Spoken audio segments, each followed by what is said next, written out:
then good afternoon, guys. My name is Angel Arias Gomez.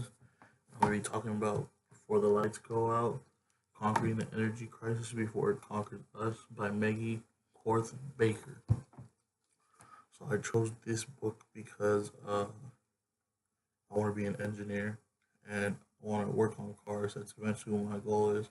So I want to work on making the cars that I make be more energy efficient. So I want them to run on green gases and green energy so that my cars don't harm the environment, right?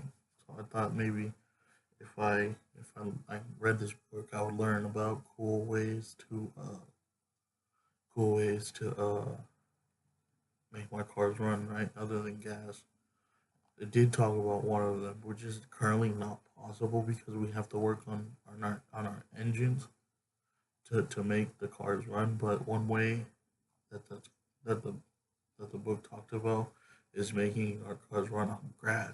So if you can imagine just going out to the field, grabbing a bunch of grass and sticking it in your car and then having your car run on that grass, we are working, or engineers are working to make that possible. And I hope I am eventually able to do that too. I think that was one of the cooler things about the book. Another cool thing about this book is it talks about how we can make our homes more energy efficient. How in Europe and countries like Germany and Sweden, they have homes that are energy efficient and you can heat them up in the winter with just one candle. You don't have to turn on the heater. So that's pretty amazing. Like in my house, we have to have like three heaters going on. We have to have a heater going on in every room, and we have the home heater going to keep it like warm, like in the middle of the winter, right? So I think it's pretty cool that they can heat a house up with one candle. Um, Struggle in science. The most struggle thing in this book is something that we still haven't figured out. Which I mean, like in the title, it's going to be conquering the energy crisis, becoming more energy efficient, so that we stop harming our environment and that we save more money. But we still haven't, or scientists still haven't come up with a solution to it. Haven't come up with the best solution to it, but they are working on it, and I think that is pretty cool, right? So it's gonna be the struggle in science. The chemistry connection is gonna be that some scientists are working on pushing the gases that plants emit into the ground. So they push like CO2 into like chambers inside the ground, and they just keep them locked up there, and then they can't escape, and it won't get into our atmosphere, so it won't cause holes in our ozone layer. But we will have to store it for many, many, many years. That is one thing that is bad about it. Um, this is gonna be my chemistry connection, right?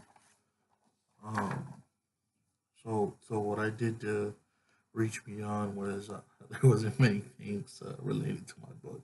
So I had to kind of go scavenger hunting.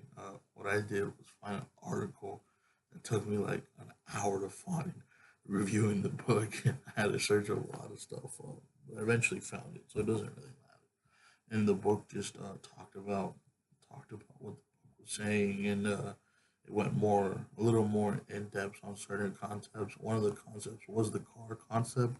She talked about the car concept for like a couple pages, but the book did talk about the problem with having the grass run our cars.